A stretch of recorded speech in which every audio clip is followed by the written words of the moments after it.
ఒకటి రెండు వార్తలు వస్తున్నాయి. నేను కూడా మా వాళ్ళందరినీ అలర్ట్ చేస్తున్నాను.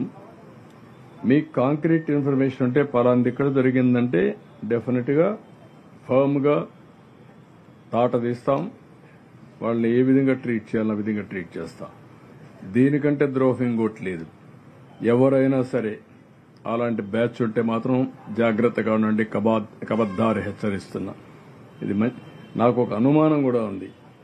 ఇలాంటి ఏమైనా వైఎస్ఆర్ కాంగ్రెస్ కూడా పంపిస్తున్నారా, కావాలని డిస్టర్బ్ చేయడానికి చూస్తున్నారా, ఈ కుట్రలు ఏమైనా భాగాలున్నాయా తెలియదు నాకు. నేను ఆధారం లేకుండా ఇది పెట్టను.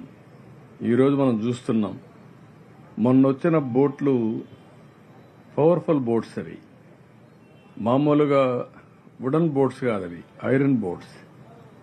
ఏ విధంగా వచ్చాయి?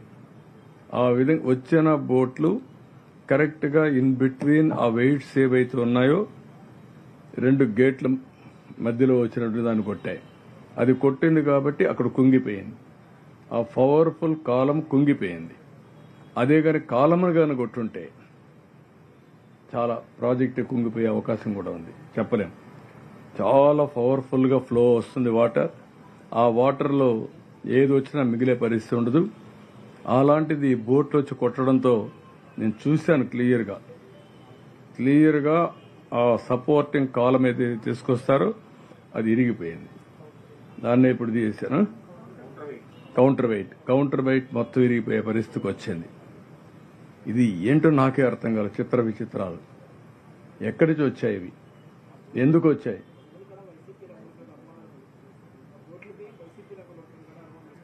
అనుమానం వచ్చింది. ఆ బోట్ ఓనరు వాళ్ళ ఫోటోలు కూడా ఉన్నాయి.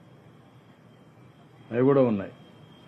ఈ అనుమానాలన్నీ ఏ విధంగా మనం వీళ్ళు ఫస్ట్ డే నుంచి చూస్తున్నా. ఎప్పుడూ నా చరిత్రలో, రాజకీయ చరిత్రలో ఏ రాజకీయ పార్టీ కూడా ఈ విధంగా ఒక విన్యాసాలు చేసిన సందర్భాలు లేవు. ఫస్ట్ డేనే ఫెయిల్ అయిపోయింది, లేకుంటే మొత్తం ఇది చేసేశారు అని ఎవ్రీడే ఒక సాక్షి పేపరు విషయంగా పరిస్థితిలో ఉన్నారు. ఎవ్రీడే ఇదే పని పెట్టుకొని. అంటే ఏంటిది? చూస్తాం, పర్లేదు, ప్రజా చైతన్యం తీసుకొస్తాం. ఇలాంటి ప్రజా విద్వేషాలకు తోడ్పడే ఎవరైనా సరే ప్రజా జీవితానికి రాజకీయ పార్టీల్లో ఉండడానికి కూడా అర్హత లేదు.